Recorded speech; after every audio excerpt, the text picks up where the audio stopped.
Hello, Metro Fire. As we discussed throughout the fire service and being a public agency, our number one asset is our people. I've got to give credit to where credit is due. Captain Malinowski came to me with an idea, a brainstorm, about how do we capture the knowledge of our people. I hope you find these series rewarding, informational, and with a touch of humanity.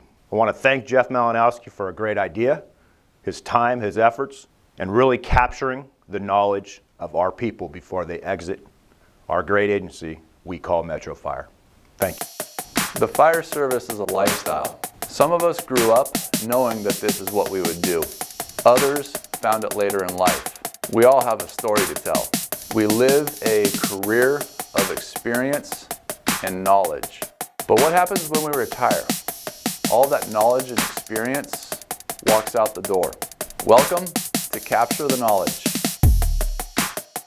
Tell me about a funny call that you ran. Most of them I can't say on this platform. We have a beer off camera and I can tell you those.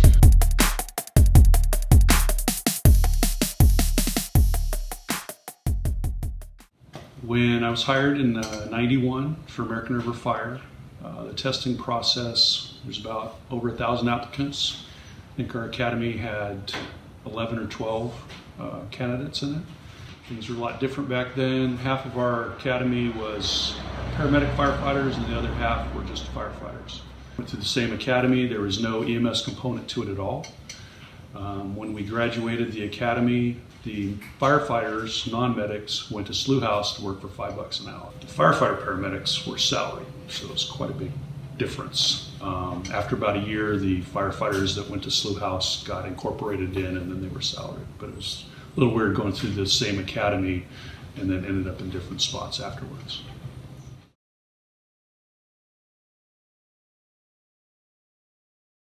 They had a reputation for being aggressive. They didn't have ambulances. They contracted with Superior Ambulance and Foothill Ambulance at the time, private ambulance. When they merged with Florin in 1998, that's when they first had their first ambulances. So as a new firefighter, it worked out well. I'd already had ambulance, time with the privates before. I could really focus on just firefighter stuff. That worked out really well for me.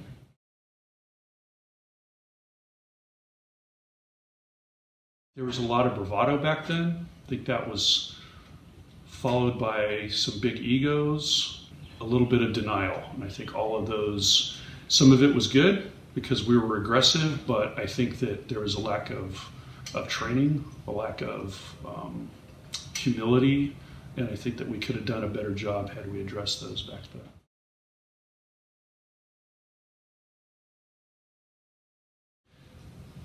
A lot. The training that we had, we were on a 1-year probation. There was no probationary binders. There was no EMS component for the paramedics. There was pretty much nothing. You were given to your crews at whatever station you were assigned to, and it was their job to get you up to speed. Wasn't a whole lot of paperwork, wasn't a whole lot of follow through. At the end of the year, if you hadn't done something catastrophic, you were very quietly off probation, and that was it. So I like the system that Metro Fire has now. Some of it's a little overkill, but it's so much better than the way it was back then. We can actually catch things and change things if we need to.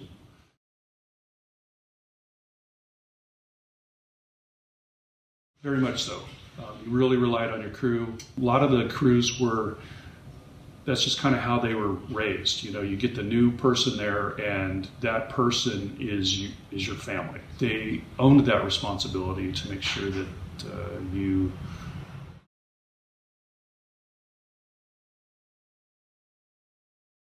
It was a good mix. You had some of the guys were quiet but very knowledgeable. And then you had the ones that were very arrogant and full of themselves, probably pretty similar to today. There wasn't any way to fact check back then, no cell phones or, no quick, immediate way to call out somebody. So somebody could just go on and you wouldn't know if they were right or wrong. So it was very easily set up for the BSers.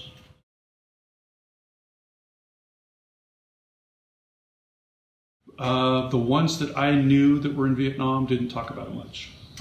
My uncle was also in Vietnam, and He would answer questions if you asked him, but they were very blunt and didn't really want to go into a whole lot of details.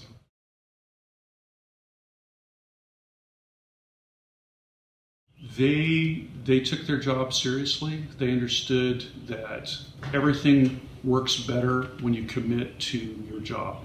Do your job well, train hard, take care of your guys. That was paramount. It was really about the team and not themselves.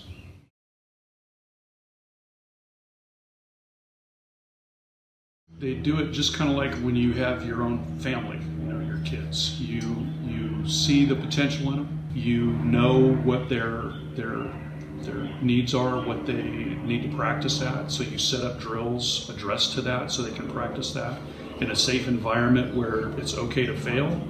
And then you talk about it, and then they tell you an address and try to coach you into doing that correctly the next time. If something went wrong, you didn't share that with any of the other crews, kept that in-house. What that did, it helped with not being embarrassed. It helped create a trust with you and your crew.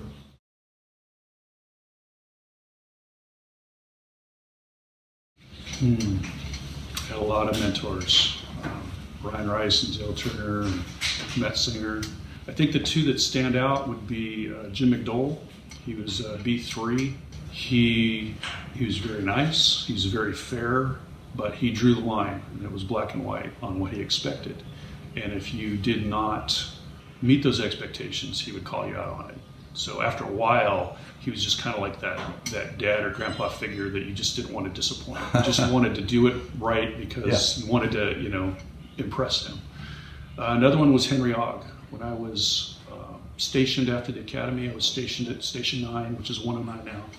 I was on the engine, and Henry was on the truck. His firefighters were Waddell and Fader. So the crews took care of me learning the job, becoming a firefighter. So we would train, they would tell me how to do it, they would give me their experience, and of course they would embellish upon their stories of their life, which was always kind of comical, but they really did help me become a better fireman. What Henry did, very quietly in the background, and I don't even think he realized it at the time, he was teaching me how to take care of the public and how to take care of his crews. I didn't realize that at the time, but looking back now, I see all of those steps that he did, and I'm very, very thankful that he did that for me.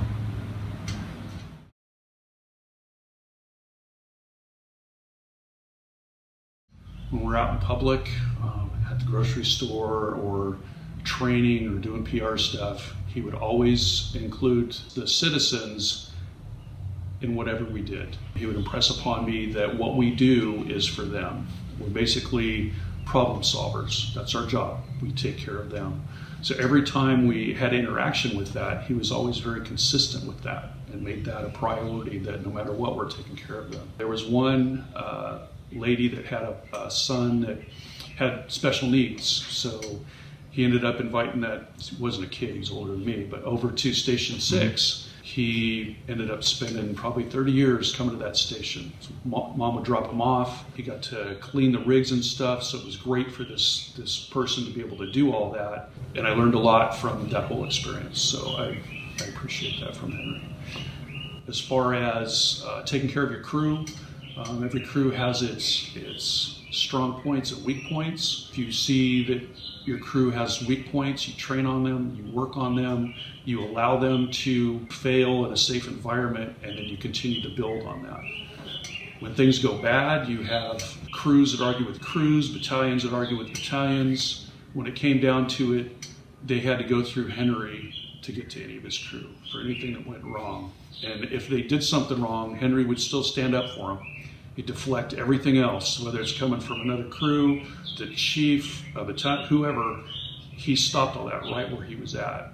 And then later, if his crew needed an ass chewing, he's the one to give it to him, but nobody else. So he drew a line there, and that really stuck with me for a long time. He had your back.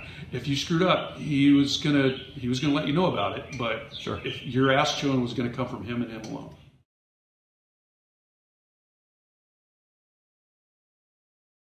Okay, one, we're responding to a drowning 5 or 6 year old kid, apartment complex. We get there and the kid's still in water.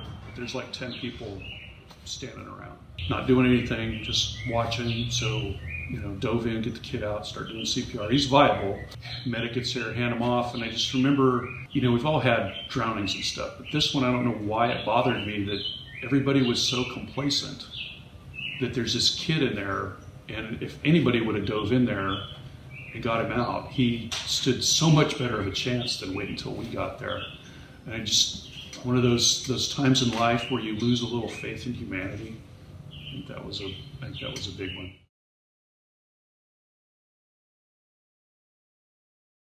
One that may be embarrassing, not so funny. Brand new, Station 9. Bob Judge is my engineer, and Rex Paulson's my captain. We get a drowning in the American River out by Ans Hoffman Park. So we don't have any swift water training. We didn't have PFDs. We didn't have helmets. They tell us, guy went down right there in front of this tree, big old strainer, but we don't know anything about river rescue stuff. They said he was a Folsom firefighter and he went down right there. Okay, so we're going all in. So me and Bob Judge stripped down to our t-shirts and our underwear, tie a rope around our waist, and both dive in looking for him. No training, no nothing. I know how stupid that is now. But anyway, so we're going, and it seems like forever. The water's cold, you're starting to stiffen up, but this is a firefighter would think. So we're going the extra mile for this. I don't know how long we were out there, but it got to the point where I was having a hard time treading water. I was so tired, and I looked at Bob, and Bob's eyes told me he was just as exhausted. We got to get out because we're going to drown. And our captain Rex is up on the shore with both of the ropes. He's about 150 pounds, so I'm not sure what he's going to do if Bob or I get sucked under. We got out. By the time we hit the shore, we're kind of walking out of the water, and we look up, and there's at least 100 people on shore. There's camera crews set up on tripods. There's a whole bunch of people, and I'm like, uh-oh. Wet t-shirt, underwear, very cold water. I'm like, okay, Bob, this is a little uncomfortable. So we got out. So a little embarrassing. And then years later, when I found out, after I took swift water rescue training, how many things that we had done wrong and how close we were to dying and how stupid that would be today, it just really pushed me into, I need to be better trained. I don't ever want that to happen to me or anybody I work with again. So that was a good lesson with humility that I can change for the future and make it safer and better for me and my crews.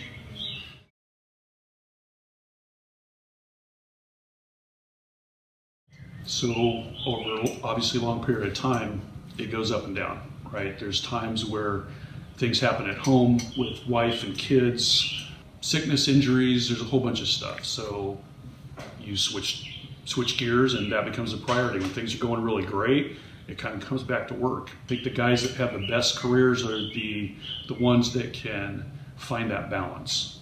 So over my career, there was times where I was out of balance. I was working too much and that caused problems at home. Go figure. So I'd switch gears and try to focus on that, and then that would go good. And guess what? Now I'm falling a little bit behind on the job. So I think there's any great answer. I think everybody's situation is different, and it's all about trying to find that perfect balance.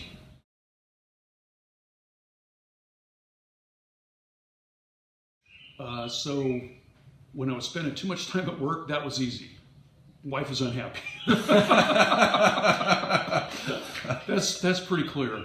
Started to get involved with the boys. They're doing sports, they're doing scouts, they're doing all that stuff. So I really enjoyed doing that stuff with them.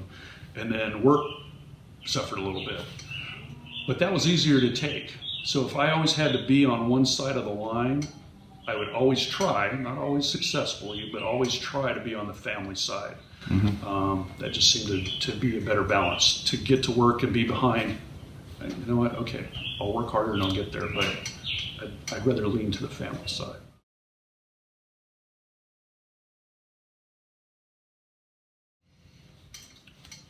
Could you make that any more vague?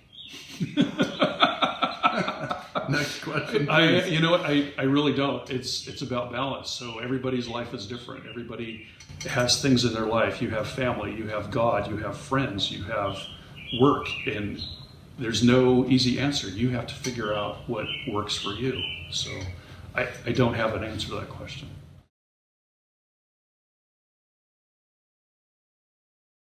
So there's a lot of answers to that, a lot of correct answers, and I think it depends on the context and who you're talking to. Yeah. So if Jeff is asking Brian what I think it is, the core of the fire service, I think it's people responding to solve problems. Simply and basically is that fire department responds when people call them and they solve their problems. Very basic, very overhead, but I think that's the key concept.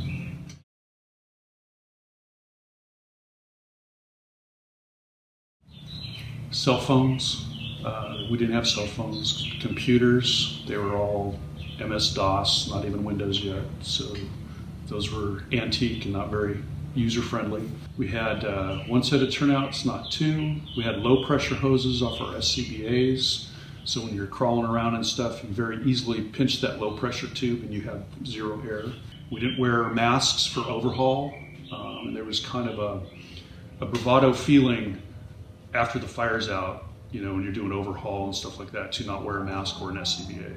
Probably 80 to 90% of the medications we used back then, we don't use now because we realize it kills people. It makes me think, what meds are we using right now that in another 20, 30 years are going to go, oh, we're killing people?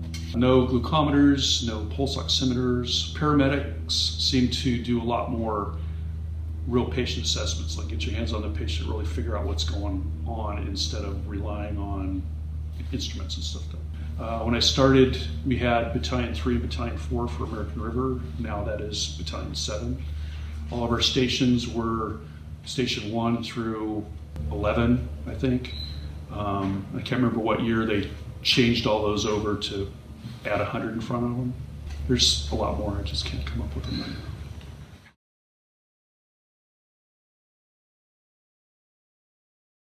Well, we had captains in the academy that would do that on purpose a lot. So when we're training in the academy, they just come up and squeeze it and you lose your air. So once it happens about 100 times during the academy, you realize, I'm not going to panic, I just need to roll over or get into a position where that isn't pinched. So the first couple times it happens, yeah, you panic. The first thing you do is you reach for your mask, you want to pull it off. You're like, I can't do that. So again, training, you work through it.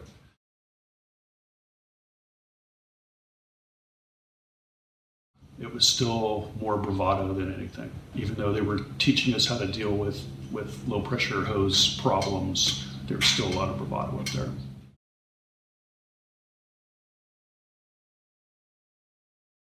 Yes, we did. Overhaul was a lot different then. There was a pride to try to get it as clean as you could, move everything outside, cover it.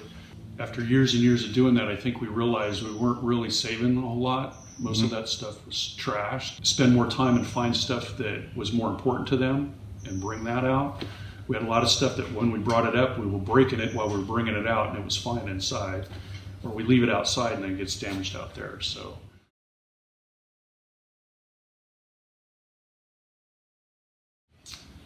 that would be, I was on a fire in Rio Linda or Alberta. Ray Paulson was my captain. We went through the front door. Bedrooms are on the left, kitchen, living room on the right, and it was nothing but fire on the right side. The left side was just smoke. So being a new guy, I'm thinking, all right, so we're going to hold the fire here or put it out, and then we can go do the search because it was starting to get into that hallway. Flowing a lot of water. It's not doing anything. It's not kicking in. Right? I haven't seen enough fire. I'm not reading the fire. I'm just a new guy flowing water. I'm thinking, all right, this should have gone by now.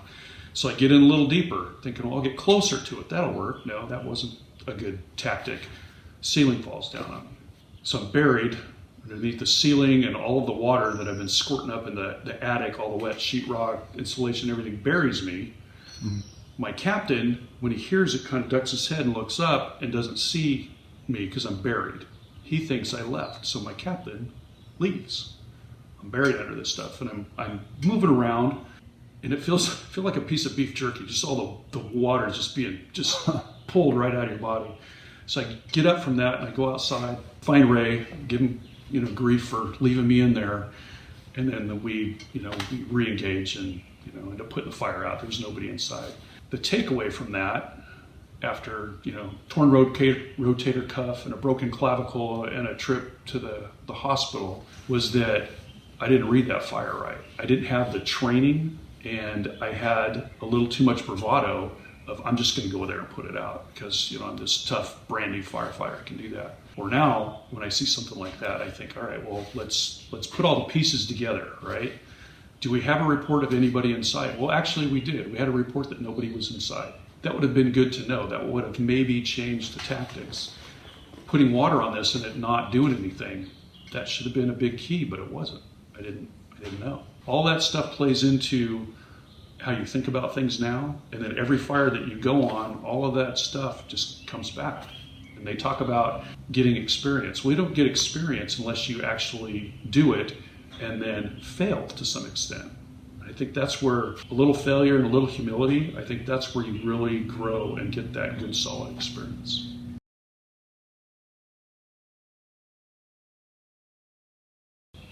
I wish I had more firefighter background. It made it a little challenging to start. 2 weeks before I started the academy, I got divorced. So my mind wasn't really focused there, and I kind of leaned on a couple of the guys in the academy to kind of show me the ropes. That was pretty helpful. I wish I had some fire background. I think maybe going to an academy might have helped. I don't know if there's anything particular that was going to make or break. You can come in green, not knowing anything, and it really depends on your crew and the people that are going to be your leaders for a while. That really does determine your path.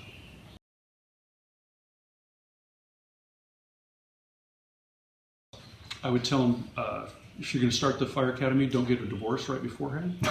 That makes it a little tougher. Okay. Find people that want to work with you, and find people that they feel like you're worth investing in, and stick with those people, train with those people. You can try to deflect a whole bunch of the negative stuff. There's a lot of distractions out there. Try to stay away from those and focus on who's going to make you better. Who do you think really cares about your progress, and stick with those guys.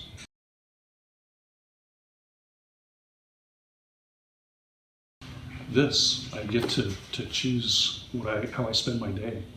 I can go golfing, fishing, hunting, or do nothing. I enjoy sleeping in. It's odd that you can sleep in until your body goes, I've had enough rest, let's get up. That's wonderful. There's a lot of peace about it. Still getting paid. I miss most of the people, not all of them, and I don't miss the job. I really enjoyed everything I did with TEMS and hazmat and truck work and training and all my I really enjoyed the work. When I went to work, I really enjoyed it. Now that I'm retired, I don't miss the work at all.